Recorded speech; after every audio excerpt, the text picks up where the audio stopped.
لله والصلاة والسلام على رسول الله صلى الله عليه وسلم. الحديث الخامس والستون عن أبي هريرة رضي الله عنه قال قال رسول الله صلى الله عليه وسلم: صلاة الرجل في جماعة تضعف على صلاته في بيته وفي سوقه 25 ضعفا، وذلك أنه إذا توضأ فأحسن الوضوء ثم خرج إلى المسجد لا يخرجه إلا الصلاة لم يخط خطوة إلا رفعت له بها درجة وحط عنه بها خطيئة. فإذا صلى لم تزل الملائكة تصلي عليه ما دام في مصلاه. اللهم صل عليه، اللهم اغفر له، اللهم ارحمه. ولا يزال في صلاة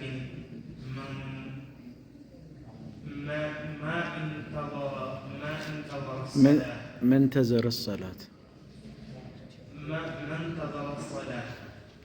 الحديث رواه البخاري ومسلم.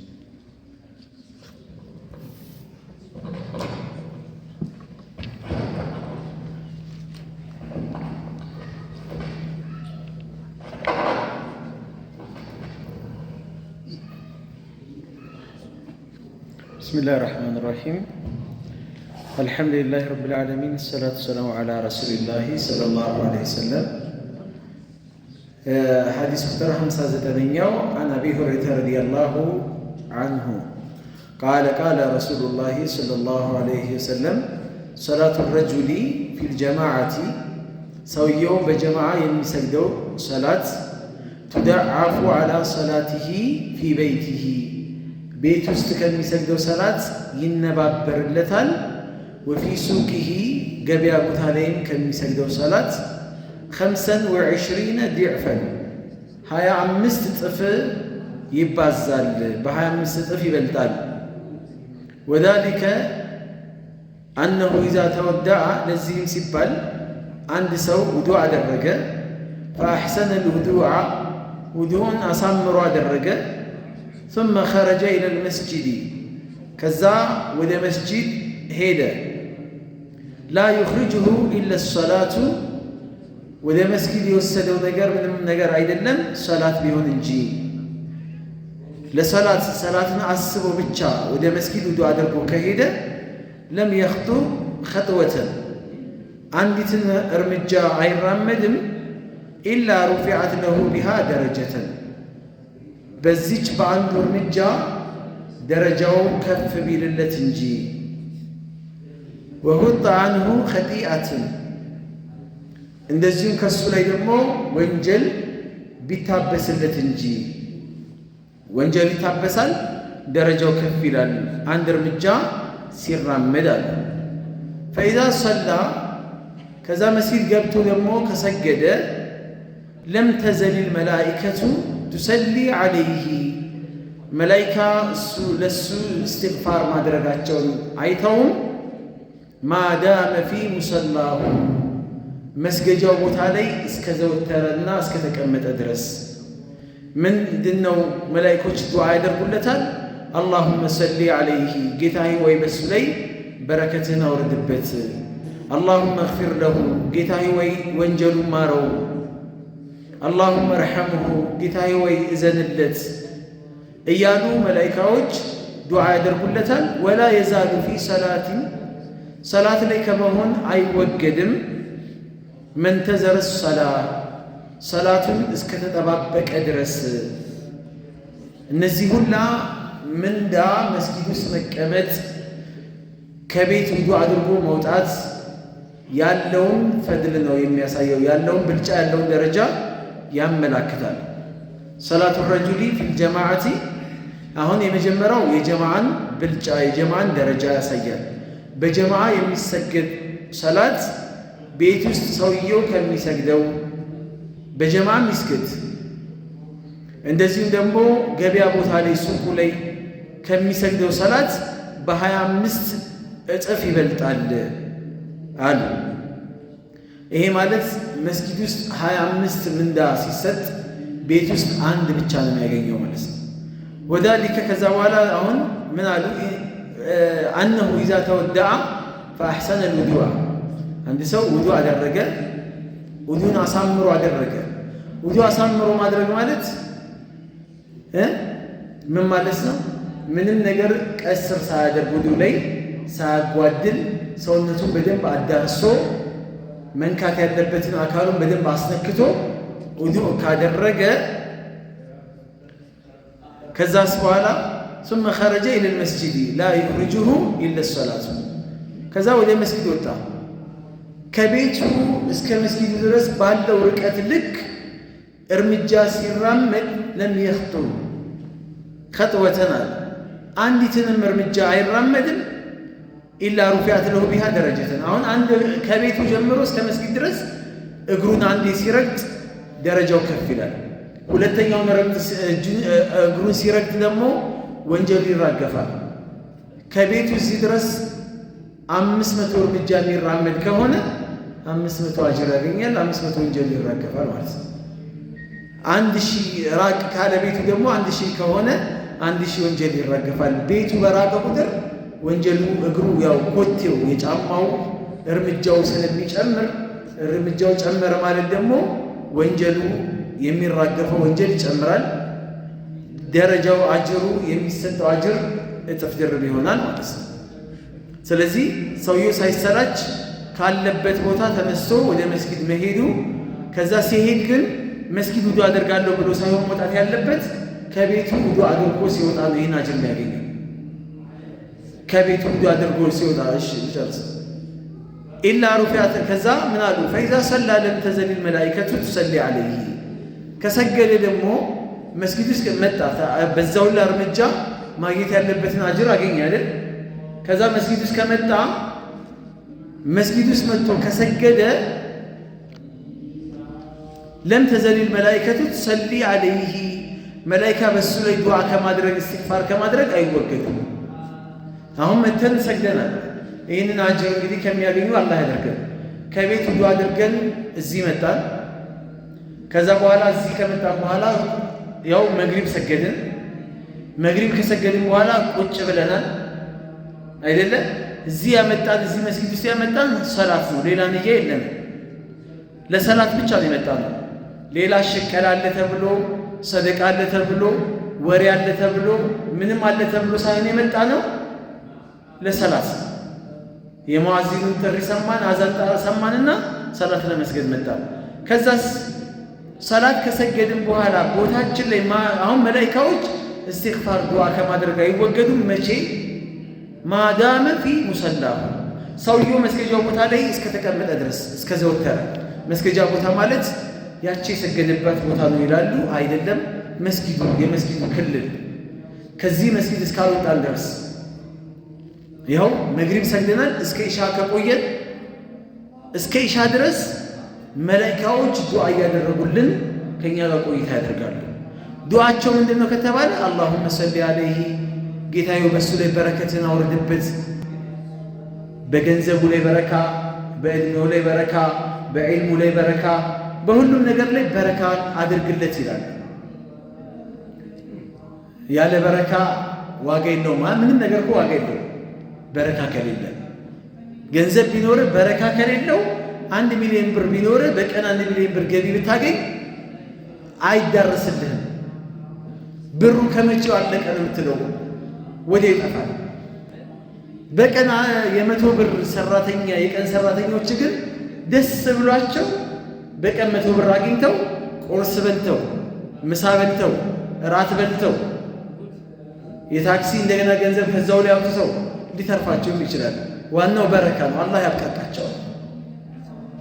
ስለዚህ በሁሉም ነገር ላይ በረካ አድርግላቸው ብለው ዱዓ ያደርጋሉ መላኢካዎች። አላሁመ እግፊር ለሁ፣ ያው ብዙ ወንጀል አለብን። ጌታዬ ሆይ ማረው፣ ወንጀሉን ማረው፣ እዘንለት። አላሁመ ረሐሙሁ፣ እዘንለት ጌታዬ ሆይ። አሁን ይኸው የወጡ ሰዎች ምን ያገኛሉ?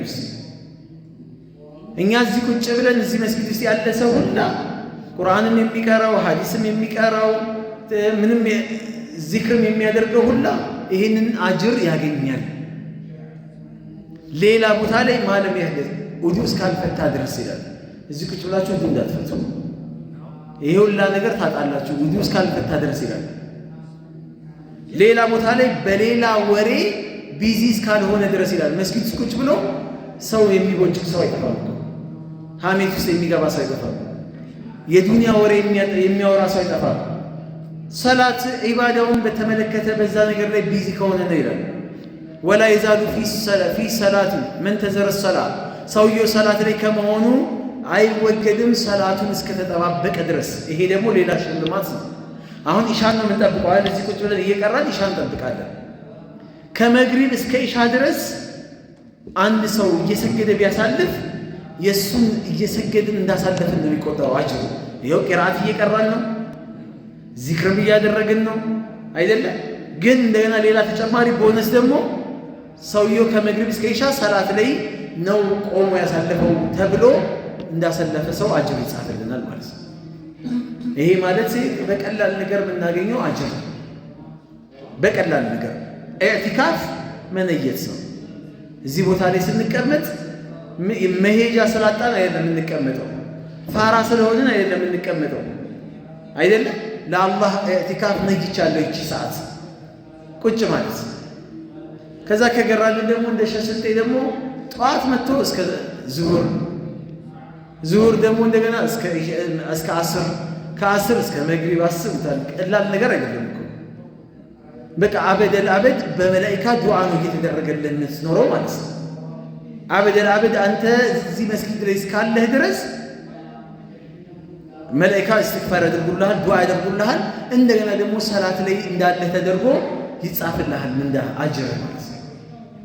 ስለዚህ የትኛውም ሰዓት ላይ የሆነች ትርፍ ሰዓት ካለን መስጊድ ገብተን ቁርአን መቅራት፣ ቁርአን ከደከመን ዚክር ማብዛት፣ ሰላት መስገድ፣ ዱዓ ማድረግ፣ እስትግፋር ማብዛት ይህን ያስተምረናል ማለት ነው። አላህ ይወፍቀን። ያው አላህ ላገራለት እንጂ እኮ ከባድ ነው አይደል?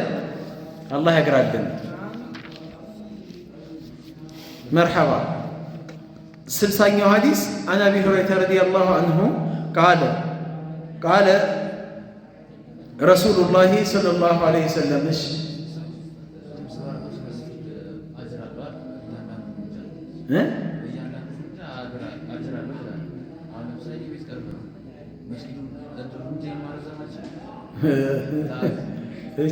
ወክ አድርገህ ዞር ብትመጣ ከቤት መስጊድ አሁን እኛ እዚህ አካባቢ ያለ ነው። አሁን ከእናንተ እኛ እንሻላለን አይደል? አሁን ከዚህ ውጥት ግብት ነው 4 እርምጃ ስለዚህ ዞር እንደዚህ ጣፍ አድርገህ ልትገባ ማለት ሲያምር ይቀር ዝም ብለው እንትን ሚዛን ምናምን ተከራይና ተወጣና ከሚዛን እዚህ በእግር መምጣት ነው። ቢስሚላህ አንድ የሰገድንበት ቦታ የቂያ ማለት ይመሰከርልናል ሰው ሰግዷልና ረያን እሺ። እና እዚህ ቦታ ስንሰግድ ቦታ የቀያየር ነው እኮ አይ ሙሉ መስጊዱ ነው መሰከረው ነው ሙሉ መስጊዱ ነው የሚመሰክረው ማለት ነው። ስለ እሱ አወራን እኮ ወይ ዑለሞች የሰገደበት ሙሰላሁ ማዳመ ፊ ሙሰላ አላልንም። አሁን ላይ መስገጃው ላይ እስከዘወተረ ማለት መስገጃው ማለት የሰገደባት ቦታ የሚሉ ዑለሞች አሉ። ይሄ ደግሞ አያስኬድም። አሁን እዚህ ጋር ያለው ሰው ሁሉ ቀያይረናል እኮ ቦታ ሁላችን ማለት ይቻላል። ስለዚህ እሱ ሳይሆን ሙሰላ የተፈለገው የሰገደበት ቦታ መስጊድ ማለት ነው። በቃ ከመስጊድ አልወጣም። ከመስጊድ ከወጣ ኦፍሳይድ ወጣ ማለት ነው። በቃ እሱ ሌላ ጥያቄ ነው። አሁን ያልኩትን ነው። ከዛ በኋላ አንተ ያልከው ደግሞ መስገጃ ቦታ መስጊድ ላይ ቁርአን ለመቅራት ለመስገድ ምሳሌ ቆመን እዚህ ጋር አሁን መግሪብ የሰገድንበት ቦታ አለ። መግሪብ ከሰገድን በኋላ ባዕድያ ለመስገድ ሰው ሲቀያየር አላያችሁ? የሚቀያየሩት ወደው አይደለም እኮ። ለምን አሁን የሰገድኩት እዚህ ጋር ነው፣ ቀጣይ እዚህ ጋር እሰግዳለሁ። ኢሻ ደግሞ እዚህ ጋር ከሰገድኩኝ ምናምን እንደዚህ ከቀያየርኩ መግሪብ የሰገድኩባት ቦታ ነገ ቂያማ ቀን መታ ትመሰክራለች። ባዕድያ የሰገድኩባት ቦታ መታ ትመሰክራለች። ያ ምስክሩ የመሬቱ ምስክር ለማብዛት ሲባል ግልጽ ነው። ከዛ ሌላ አድቫንቴጅ ሌላ ተጨማሪ ነገር ምንድነው ከተባለ ደግሞ አሁን ምሳሌ ሼህ ሱልጤ ቦታቸው እዛች ጋር ሁሌ ያቺ ቦታ ነው የምትመሰክረው፣ ደጋግማ ትመሰክራለች። ለምን? በመሃል ላይ ፈርድ ከሰገድክ በኋላ ዚክር ማድረግ ሌላ በመሃል ከባዕድያ በኋላ ሌላ በመሃል የሆነ ነገር ዚክሮችን ቁርአን ወይም የተለያዩ ነገሮችን ካደረገ አንድ ሰው በመሃል ላይ ካደረገ መሬቷ እንደ አዲስ ትመሰክርለታለች። ዝም ብሎ ፈርድ ከሰገደ በኋላ ግን ተነስቶ ድጋሚ ሱና እዛው ቦታ ላይ ከሰገደ ዚክር ሳያደርግ ምንም ነገር ሳይጨምርበት ያው ምስክሩ በአንድ ነው የሚመዘገበው ነው። ስለዚህ ምስክራችንን እናበዛለን ማለት ነው። ስለዚህ ለመስገድ ስንፈልግ መስጊዳችን ደግሞ አልহামዱሊላህ ስቴዲየም ነው። እዚህ ጋር ትሰግዳለህ፣ ዘለ ደግሞ እዛ ጋር ደግሞ ትሰግዳለህ። አሁን እዛ ጋር ትሰግዳለህ፣ እዛ እንትን ያሉ ወክ እያደረጉ መስጊድ ቦታ እየቀያየሩ ማለት ነው። ይሄ ቀላል እንዳይመስላችሁ። የውመኢዝን ቱሐዲሱ አኽባረሃ ቢአነ ረበከ አውሓ ለሃ። አያችሁ፣ መሬት ነገ የቂያማ ቀን ትናገራለች። አተድሩነ ማ አኽባረሃ፣ ምን እንደምትናገር ግን ታውቃላችሁ አሉ። አማ አኽባረሃ አሉና ወሬዋማ መሬት የምትመሰክረው እኮ እዚህ ቦታ ላይ ሰግዶብኛል፣ እዚህ ቦታ ላይ ቀርቶብኛል፣ እዚህ ቦታ ላይ ዘክሮብኛል፣ እዚህ ቦታ ላይ ቁጭ ብሎ ሰላዋት አውርዶብኛል፣ እዚህ ቦታ ላይ እንዲህ አድርጓል እያለች ትመሰክራለች። ኸይር ለሰሩ ማለት ነው። እኛ አሁን እዚህ ቦታ ላይ የተቀመጥን ሰዎች ይሄ መሬት ነገ የቂያማ ቀን ይሄ ቦታ ራሱ የተውፊቅ መስጊድ ይሄ አካባቢ እኔ የተቀመጥኩበት ቦታ እናንተም የተቀመጣችሁበት ቦታ የቂያማ ቀን መጥቶ ይመሰክርልናል። አፍ አውጥቶ መሬት ይናገራል ለአላህ ዝሙት የሰራበት ያ ረቢ እዚች ቦታ ላይ ዝሙት ሰርቶብኛል፣ እዚህ ቦታ ላይ ቁጭ ብሎ ዋሽቷል፣ እዚህ ቦታ ላይ ቁጭ ብሎ ሰዎችን አምቷል፣ አጭበርብሯል፣ ሰርቋል። እያንዳንዷን ትመሰክራለች። ተውበት ካላደረግን በስተቀር ማለት ነው ለወንጀሉ። ተውበት ካደረግን የሷን ምስክርነት ዲሌት ይደረጋል ማለት ነው፣ ይደለታል። ተውበት ካላደረገ ግን ሙሉ ቪዲዮ እንዳለ መቶ ቁልጭ ነው የሚለው። ታየዋለህ። መሬቱ ራሷ አቁመህ አንተን የቂያማ ቀን ትናገራለች፣ ትመሰክርብሃለች። ስለዚህ ኸይሩን መስራት ነው የሚያዋጣን፣ ኸይር መስራት ነው። እሱም ብቻ ደግሞ አይደለም እኮ መሬት ዛሬ ትናገራለች። አንተ የአደም ልጅ ሆይ ዛሬ ጀርባዬ ላይ ሆነ ከአላህን ታምፀዋለህ አይደለ? ነገ ደግሞ ሆዴ ውስጥ ትገባና የሥራህን እሰጥሃለሁ ትላለች። ዛሬ እላዬ ላይ ጀርባዬ ላይ ሆነ የፈለከውን ስራ፣ ነገ ግን ይይዝሃለሁ ቀብር ውስጥ ማለት ነው። ቀብር እቅፋት አለው። ቀብር ያቅፋል፣ እቅፍ አድርጎ ይይዛል። ሙጅሪም ለሆኑ ሰዎች አስተቃቀፉ የከፋ ነው የሚሆነው። ጥብቅ አድርጎ የጎድን አጥንቱ እስከሚተላለፍ ድረስ ነው የሚያቅፈው የቀብር መሬቱ።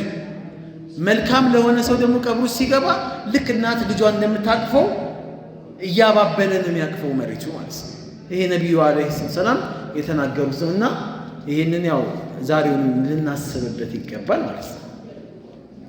عن أبي هريرة رضي الله عنه قال قال رسول الله صلى الله عليه وسلم إن أثقل الصلاة على المنافقين በሙናፊቆች ላይ የሚከብደው ሰላት የሚከብዳቸው የሰላት አይነት ሰላቱ ልዒሻኢ ወሰላቱ ልፈጅር የዒሻ ሰላትና የሱብሂ ሰላት ነው፣ የፈጅር ሰላት ነው አሉ።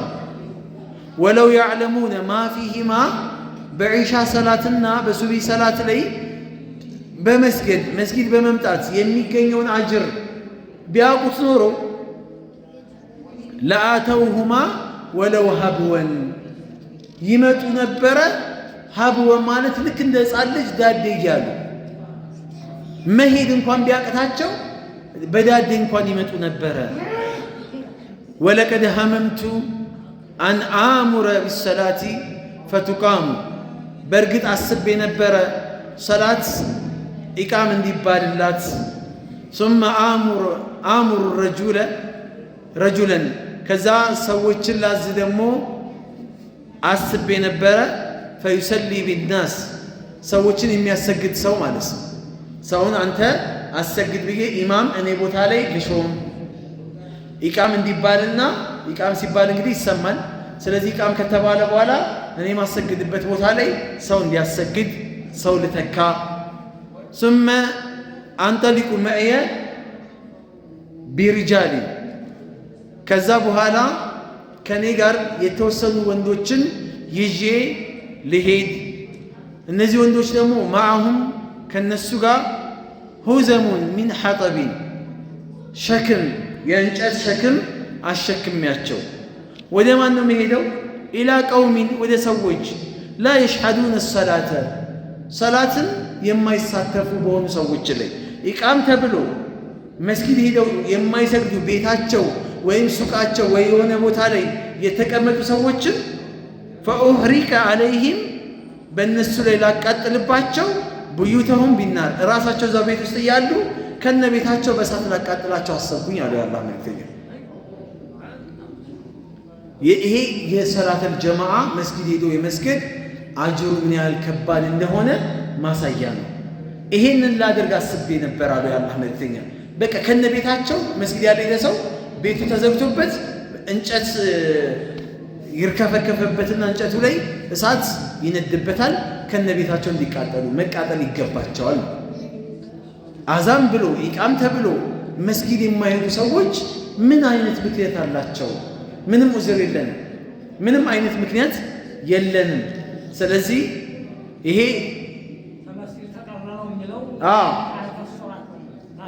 ከመስጊድ ከቀረ ታሪክ ሰላቱማ አይደለም እየሰገደ ጀማዓ የማይመጣውን ማለት ነው። ቤቱ እኮ ሊሰግድ ይችላል፣ ቤቱ ሊሰግድ ይችላል። መስጊድ መጥቶ የማይሰግድ የሆነን ሰው ቤቱ ከነ ቤቱ ላቃጥልበት አሰብኩኛል።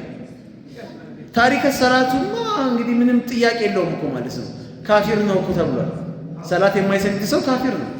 አልአህዱ አለዚ በይነና ወበይነሁም አሰላ ፈመን ተረከሃ ፈቀድ ከፈረ። በእኛና ሙስሊም ባልሆኑ ሰዎች መካከል ያለው ግርዶሽ ሰላት ነው። እሱን የተወሰው ክዷል፣ ካፊር ነው አሉ የአላህ መልእክተኛ። ቀላል ነገር አይደለም ይሄ። ስለዚህ ሌላው የሚከብድ ሰላት እኛ አሁን ሙናፊቅ ነን ሙእሚን ነን ራሳችንን መገመት እንችላለን። ብዙ ጊዜ ሰላት የሚከብደን ዒሻ ሰላት፣ ሱብሒ ሰላት፣ ይሄ የሙናፊቅ ባህሪ ነው። ሙናፊቆች ሱብሒ ሰላትና ዒሻ ሰላት ይከብዳቸዋል። ለምን ነው የሚከብዳቸው? ለምን የሚከብዳቸው? የምሽት ቢሆንስ ባትሪ የላቸው?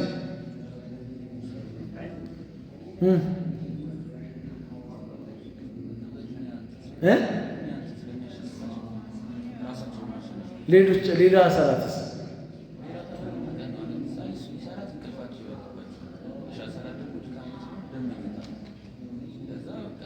በዛ ምክንያት እንደዛው እንዴት አኖር እንደስ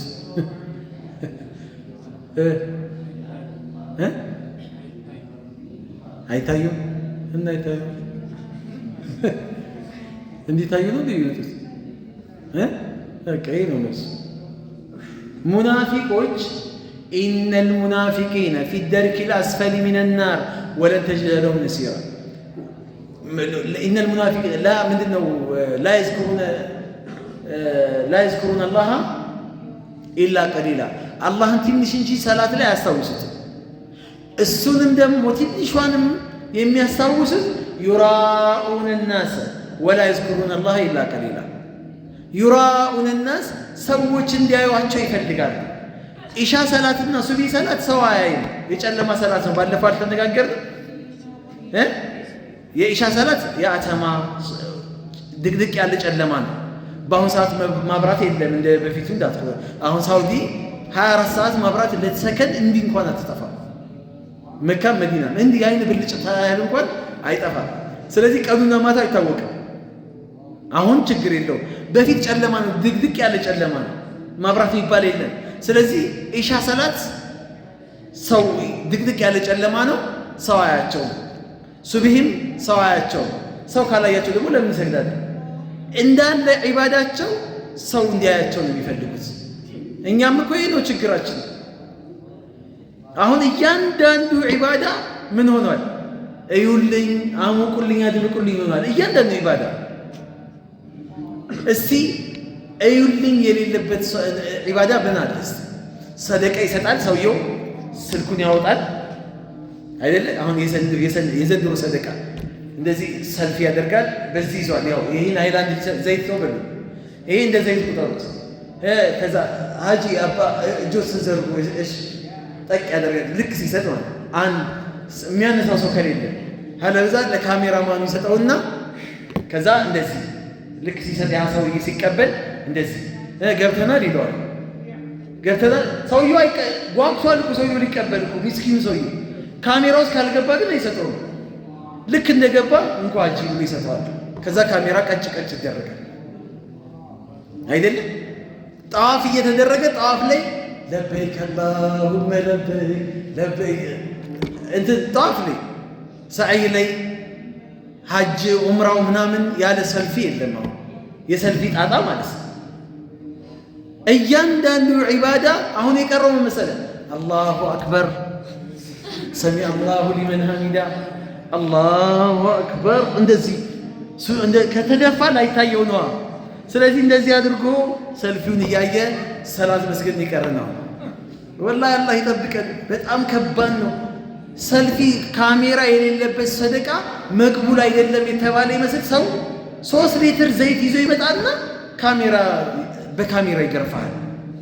5 ኪሎ ዱቄት ይዞ ይመጣና ካሜራ ካልተነሳ ዱቄቱን አይሰጥህም።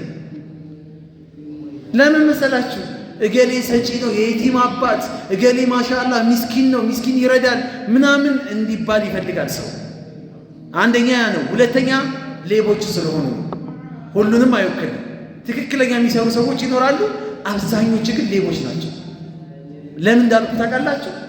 እዚህ 1000 ብር አንድ ሰው አንድ ሚስኪን 1000 ብር ሰጥቶት ለሚስኪን ስጥልኝ ካለው 1000 ብር እሱ 100 ብሩን ይሰጥና 900 ብሩ ራሱ ጋር ለ100 ብሩ ደግሞ ለመስጠቱ ማስረጃ ደግሞ ካሜራ ያነሳና ለባለ 1000 ብሩ ይሰጠዋል፣ ይልክለታል ማለት ነው።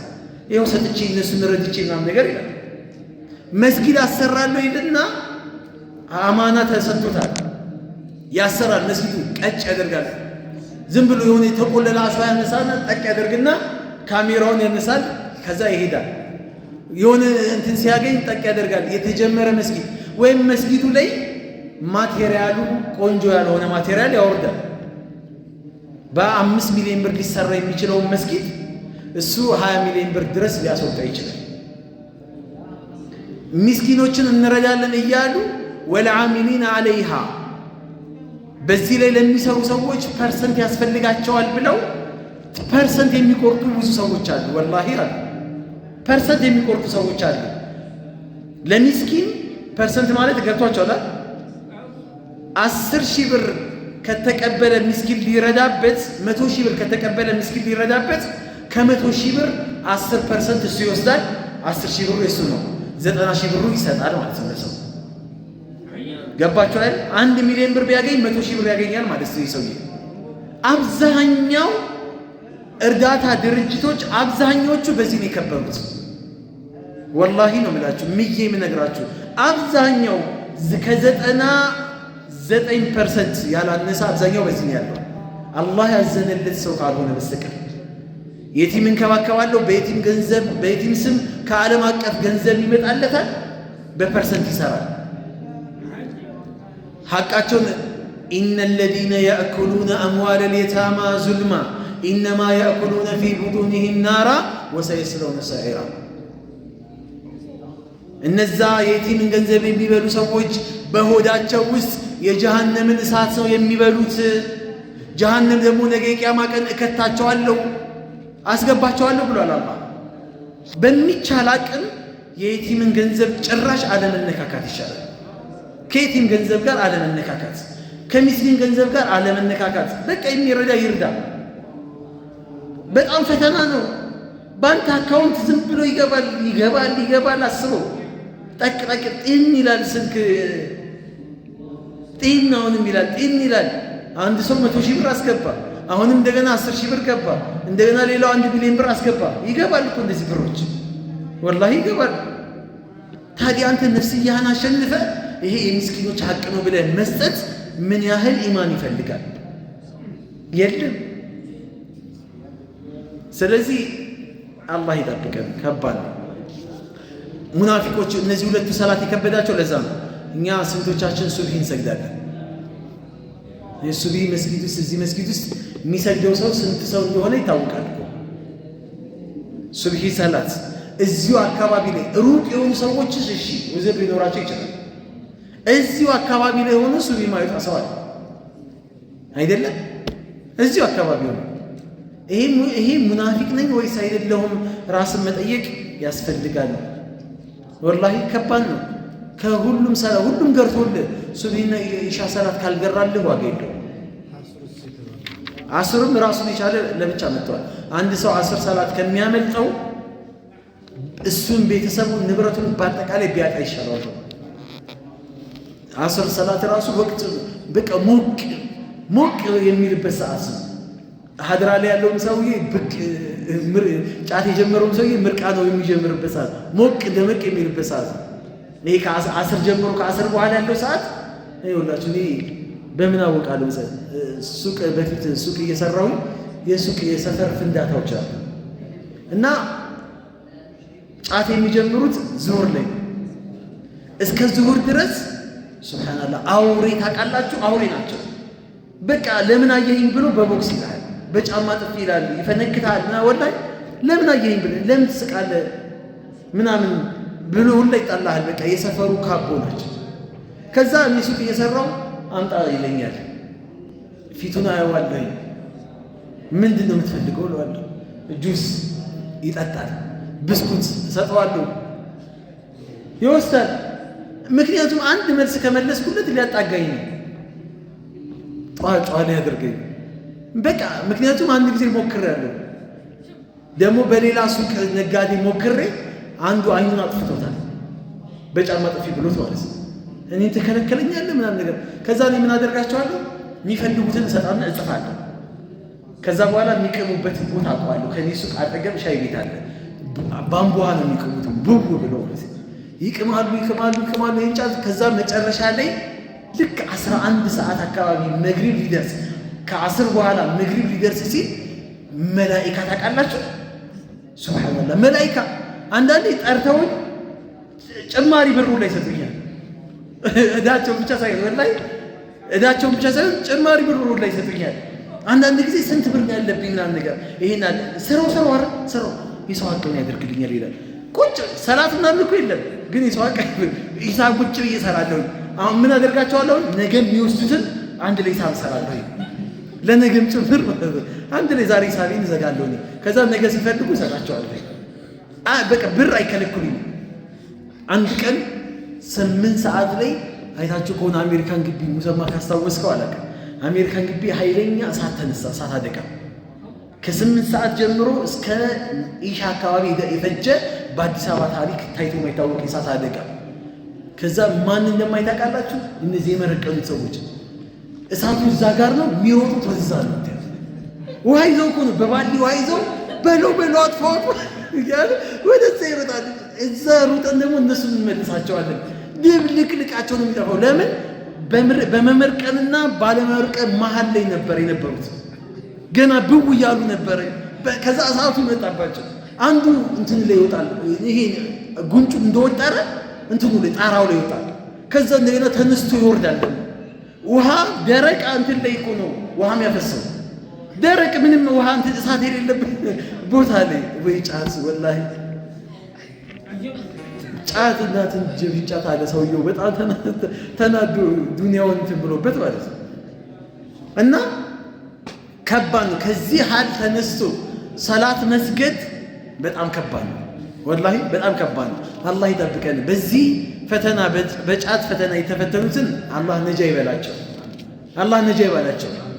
ያልተፈተኑትን ደግሞ እንዳትገቡ። በተለይ ወጣቶች ይሄ ሙድ ነው ምናምን ነገር የዘመኑ ሙድ እየተባለ አንድ ጫት ምናምን አንድ ቅጠል ምናምን አኝካ አድርግና ትምህርት ቤት መጥፎ ጓደኞች ነግሬያቸዋለሁ። እስከ ፍጻሜያችሁ ድረስ የሚያበላሻችሁ ሀያት ውስጥ የምትገቡት የገቡት እንኳን በምን እንውጣ መውጫ አጥተዋል። ማንም ሰው ስለ ጫት ጥሩ ነገር የሚያወራ ሰው የለም። የሚቅመውም ሰው መጥፎ እንደሆነ ሐራም እንደሆነ ያውቀዋል። መውጫ አጥቶ ነው እሱ። አላህ እነሱንም ይገላግላቸው። ሌላው ሰው ደግሞ በዚህ ነገር ላይ እንዳይገባ እንዳይፈተን፣ እኛም እንዳንገባ እንዳንፈተን ዱዓ ነው የሚያስፈልገን። ያንተ ብልሃት ስለሆነ ጓደኛ ቀይሩ፣ ገባችሁ? ውሏችሁን ቀይሩ። ከቃሚ ጋር አብረህ ከተቀመጥክ ቃሚ ነው የምትሆነው።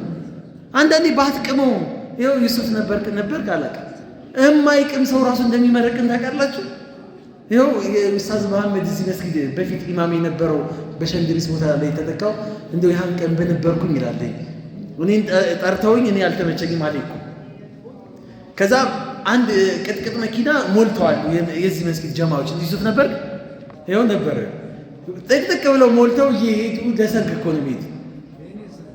ያንተ ነው የዩሱፍ። ከዛ እየሄዱ መኪና ውስጥ እየተቃመ ነው የሚቅመው አካል እየቃመ ነው። ብው ብሏል፣ መስኮት ተዘጋግቷል፣ ድብልቅልቁ ወጥቷል። ከዛ ሸዘይኑ ቁጭ ብለዋል። ከመካከል ሸዘይኑ አለ። ሸዘይኑ ለካ እንትን ብለዋል፣ ብው ብለዋል። ሳይቅሙ ብው ብለዋል። መኪናው የእናንተ ቆመዋል፣ የእናንተ መኪና እየሄደ ነው። ከዛ ሌላ መኪና የእሱ አይነት መኪና በአጠገቡ እንደዚህ ይቀድማቸዋል። ምንድን ያለው አረ የኛ መኪና ምናምን ብሎ እስካሁን ድረስ ያስታውሰዋል። የእነሱ መኪና ያለፈ የሄደ ነው የመሰለው። የእሱ ያለው ሌላ መኪና ውስጥ ግን ምን የሌላ ሰው አያችሁ፣ ትንፋሽ እንዴት እንደሚጋባ እንዴት ድብልቅልቅ እንደሚያወጣ። እኔ ወላሂ አሜሪካ ግቢ መጥቶ አንድ ሰውዬ ብው ብሎ መጥቶ ኡስታዝ አለላ አለኝ። አቤት። እኔ አሁን ነገ ቤተ መንግስት እንደምገባ ታውቃለህ? ወላሂ ጠቅላይ ሚኒስትር ነው መሆነው አለ ነገ። ከዛ አሳየኝ፣ የሆነ ትልቅ ህንፃ ነበረ። ወላሂ ይሄ ህንፃ የኔ ነው አለኝ። ኢንሻአላህ ቆይ ከኢሻ በኋላ ደግሞ አሳያለሁ አልኩት። ያንተ ይሁን አይሁን ትመሰክርልኝ ትጠራጠራለህ አለኝ።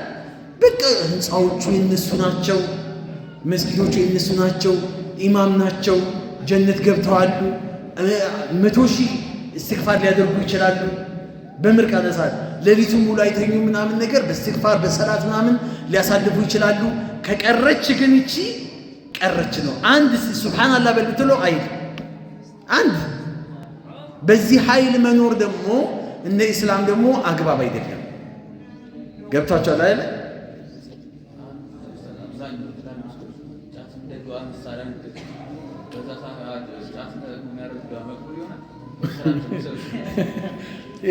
ዱዓው እነዚህ ሰዎች ምን ዱዓ እንዳደረጉ ሁላ ላያውቁት ይችላል።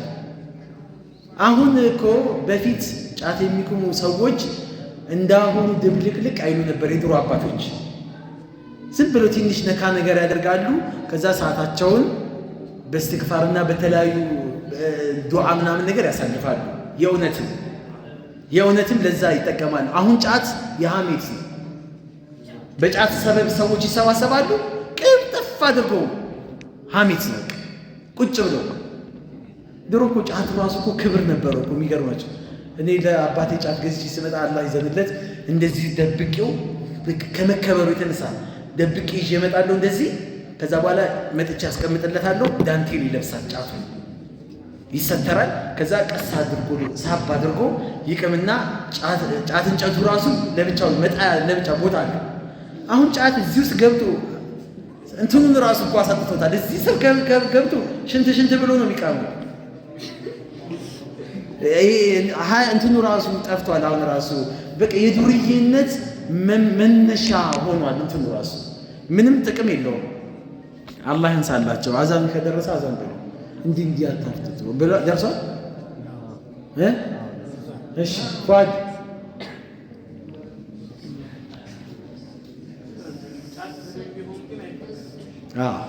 የዱዓ መሳሪያ የሚሆን የዱዓ መሳሪያ ዱዓ ምንድን ነው?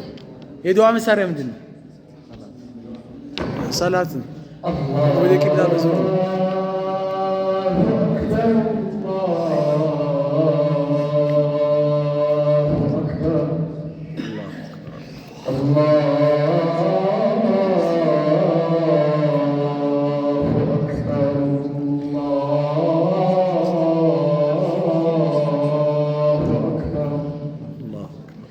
أشهد أن لا إله إلا الله أشهد أن لا إله إلا الله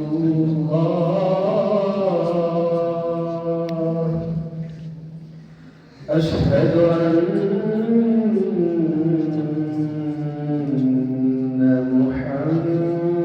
محمدا رسول الله أشهد أن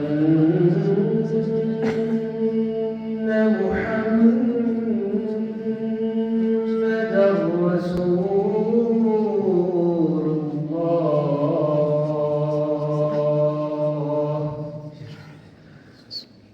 حي على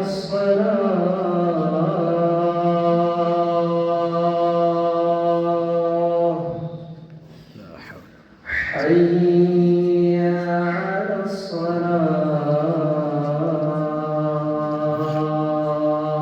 الصلاة حي على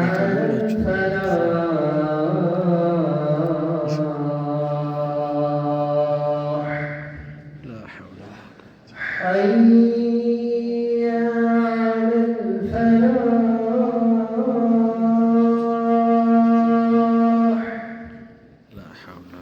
الله أكبر الله أكبر لا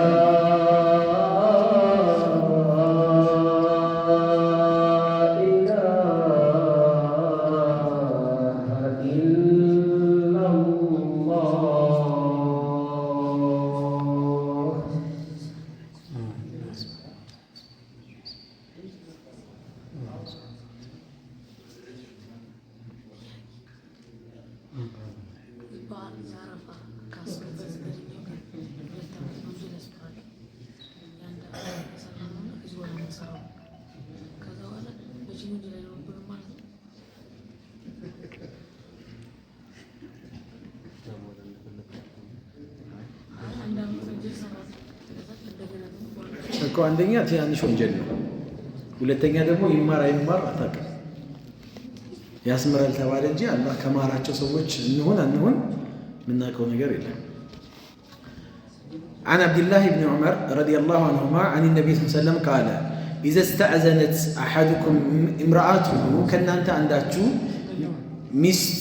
ሚስቱ ያስፈቀደችው ከሆነ ከሱ ቀጥሎ አሁን ከቀራን ማለት ቀጥሎ ልክ አይደለም? እሺ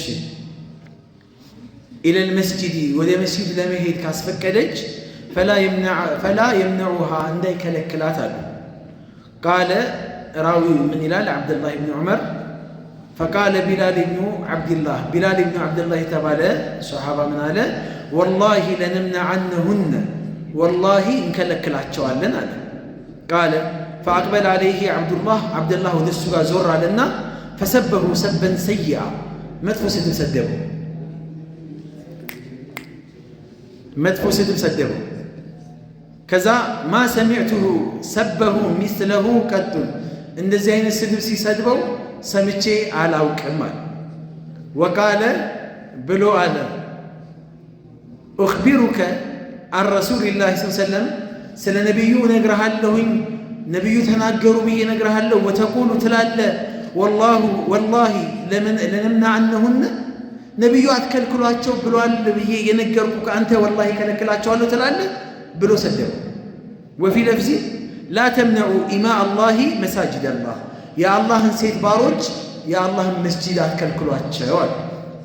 ሴት ልጅ መስጊድ ከምትሰግደው ቤቷ መስገዷ ይበልጥላታል በአጭር ጁምዓም ሆነ ወላ ጀማዓም ሆነ የዒድ ሰላት ብቻ ይውጡ ብለው አዘዋል የአላህ መልእክተኛ። ሴቶች የሚበልጥላት መስጊድ መስገድ ቤት መስገድ ነው። መስጊድ የዒድ ሰላት ሲቀር የዒድ ሰላት አሮጊት የሆኑ ሴቶች ሙሽራ የሆኑትም ሀይድ የወር አበባ ላይ ያሉ ሴቶችም ቢሆኑ ይውጡ ብለው አዘዋል የአላህ መልእክተኛ። ከዛ ግን መውጣታቸው ኸይር ነው። ነገር ግን 5 አውቃት ሰላት መስጊድ ልስገድ ካለች የሚበልጥላት ያ ነው አይደል? የሚበልጥላት ቤቷ ነው። መስጊድ ግን መስጊድ እፈልጋለሁ ካለች ግን አትከልክሏት አለ። ከዛ አንዱ ሶሃባ ወላሂ ከለክላታለሁ አለ። ይኸውላችሁ ኺላፍ የሚነሳው በነቢዩ ላይ መታመጽ የሚጀምረው ከእንደዚህ አይነት ነገር ነው። እሱ ያለበት የራሱ ምክንያት ሊኖረው ይችላል እኮ የራሱ ምክንያት ሊኖረው ይችላል። ግን ነቢዩ ብለዋሉ ተብሎ ከተባለ አትከልክሉ ካሉ ነቢዩ አለመከልከል ነው። ግን አሁንም አንድ ሰው ልጁን፣ ሚስቱን እንደዚሁም ደግሞ እህቱን ሊከለክል ይችላል። በምን ምክንያት ከተባለ ምሳሌ አሁን ተራዊህ ሰላት ተብሎ ተሐጁድ ሰላት ተብሎ ሌሊት ላይ ጎረቤት ለጎረቤት ነው የሚወጣው፣ ሴቶች ይወጣሉ። አሁን አንዋር መስጊድ ቦሌ ላይ ወላሂ የሚታዩ ብዙ ሴቶች አሉ። ከቤታቸው ጅልባብ ለብሰው ይወጣሉ። ድራፍት ቤት፣ ኸምር ቤት የተያዙ ሰዎች አሉ። ከወላጅ ጋር አብረው ይወጣሉ። ከዛ ከወንድ ጋር ተቀጣጥራሉ። ሀታ በረመዳን እንኳን ከወንድ ጋር ተቀጣጥረዋሉ። ሰላቱ እስከሚያልቅ ድረስ እነሱ ሐራም ላይ ናቸው። ልክ የመጨረሻው ሰላት የመጨረሻው ረካዓ ላይ ዊትር አለ አይደል? ልክ ዊትር ሰዓት ላይ ይመጣሉ። ሰዓቷን ያውቃሉ። ዊትር ሰዓት ይመጣሉ። መስጊድ ይቀላቀሉና ከወላጆቻቸው ጋር አብረው ይሄዳሉ። አንዳንዶች ደግሞ ወላጆቻቸው የሉም። አንዋር መስጊድ አጠገብ ካፌ አለ። ብዙ ሴቶች ይያዛሉ። በጣም ብዙ ሴቶች ወላሂ ከላይ ጅልባብ ይለብሳሉ፣ ከስር ሚኒስከርት። ካፊሮች እኮ ነው። እዚህ ጋር መስቀሉን አንጠልጥሎ ነው ይዟት እኮ የሚሄደው። ነይ እኔ ጋር ተሐጁድ አለ ይላታል። ነይ እኔ ጋር ተራዊ አለ ይላታል።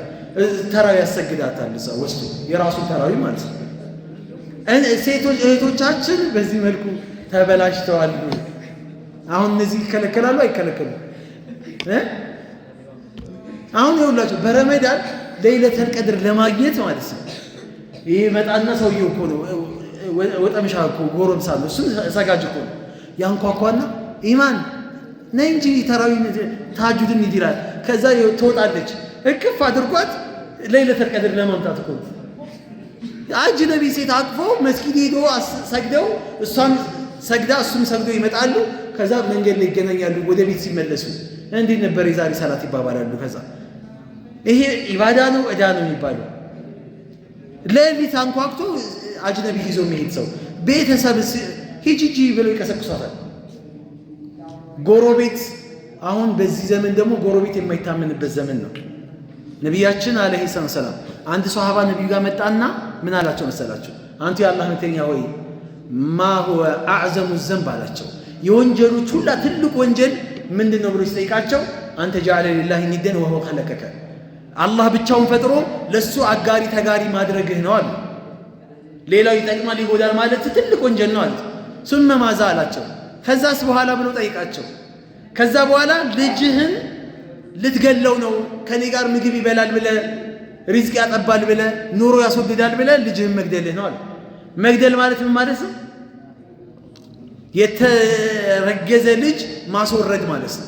አርግዣለሁ ስትሎ ለባልየው ሚስትየው ወስዶ ያጮላታል። ምን አባሽ ታርግያለች በዚህ ኑሮ ውድነት ብሎ ያጮላታል። ሂጂና አስወርጂና ይላት አስወርዳ ትመጣለች። ነፍስ መግደል ነው ትልቁ ወንጀል። ከሽርክ ቀጥሎ ትልቁ ወንጀል ይሄ ነው አሉ ነብዩ። አሁን የፈለኩት ሶስተኛውን ነው። ሱማ ማዛ ሲላቸው ከዛስ ትልቁ ወንጀል ብሎ ሲላቸው ምን አሉት? የአላህ መልእክተኛ አንተዝኒ ቢሐሊለት ጃሪካ፣ በጎረቤት እናት ላይ፣ በጎረቤት ሚስት ላይ፣ በጎረቤት እህት ላይ፣ በጎረቤት ልጅ ላይ ዝሙት መስራት ነው አሉ ነቢያችን ሰለላሁ ዐለይሂ ወሰለም። ትልቅ ወንጀል። አንድ ሰው ሌላ ሰፈር ሄዶ ሌላ ሴት ላይ ዝሙት የሚሰራውና ጎረቤቱ አንኳኩቶ ገብቶ ዝሙት የሚሰራው ወንጀል እኩል አይደለም። ጎረቤት ላይ የሚሰራው ወንጀል ዝሙትና ሌላ ቦታ የሚሰራው ዝሙት እኩል አይደለም። ሶስተኛ ደረጃ ነው የተቀመጠው በወንጀል ደረጃ። ልክ አባወራው ይወጣል አይደል? ከዛ ይወጣል ስራፈት ከቤቱ ይወጣና ይዘይራል ገብቶ። በጣም ብዙ ሴቶች አሉ ወንጀል የሚሰሩ ባለ ትዳር እኮ ናቸው። ባለ ትዳር ናቸው፣ ውሽማ ያላቸው ብዙ ሴቶች አሉ። ባላቸው ሲወጣ ጠብቀው ሐራም የሚሰሩ ብዙ ወንዶች አሉ። ሚስቶቻቸውን ቤት አስቀምጠው ቅምጥ ያላቸው በየቦታው ቤት ተከራይቶላት የሚያኖራት አለ። አሁን አንዳንድ ሰፈሮች ስማቸውን አልነግራችሁም እንጂ በዚህ ብቻ የሚታወቁ ሰፈሮች አሉ። የሀብታም ሰፈሮች ናቸው። ቤት ተከራይተውላቸው ሚስት እዚህ ባል አለኝ ብላ ታስባለች። እሱ ግን ከብዙ ሴቶች ጋር ተጨማልቆ ይመጣል። ይሄ ከባድ የሆነ ወንጀል ነው። ነብዩ ከልክለዋል።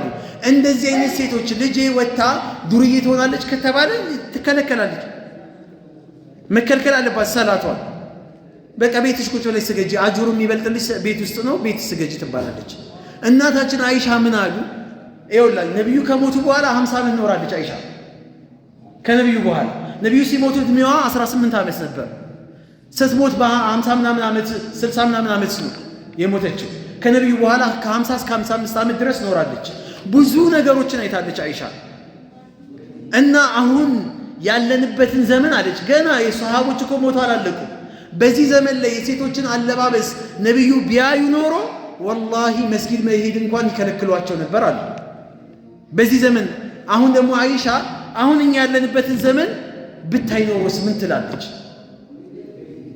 አሁን የሙስሊም ሴቶች አይደል ያስቸገሩ? ሱሪ አይሉት ቀሚስ አይሉት ፕላስተር እኮ እንደዚህ ፕላስተር አውጥታ ልጥፍ አድርጋ የመጣች እኮ ነው የሚመስለው። ልብስ የለበሰች እኮ አትመስል። ውጥርጥር ብላ ወላሂ ፊታችሁ አይናችሁ ሁላ እኔ ጋር ይሁን። ከዛ ስትለከፍ ደግሞ ተለከፍኩ ደግሞ ትላለች። ተላካፊዋ እኮ ራሷ ነች። በግድ ልከፉኝ ብሎ እንደገና ሲለከፉ ደግሞ እንደገና ድድ አስጪዎች፣ ስራ ፈቾች ምን ያደርጋሉ? እንደዚህ ሴቶችን ነው የሚለቅሙት። ኒቃቧን ለብሳ ጅልባቧን ለብሳ ተሰትራ የምትሄድ ሴት አትለከፍም። ማንም አይለክፋትም። አላህ ነው ጋራንቲውን የወሰደላት፣ ዋስትናውን የወሰደላት አላህ ነው። አያችሁ። ስለዚህ አላህ የወሰደላትን ሴት ይችን ሴት ማንም ሰው ቀና ብሎም አያትም። አለበለዚያ ግን እነዚህ አይነት ሴቶች ተለጣጥፈው ይሄ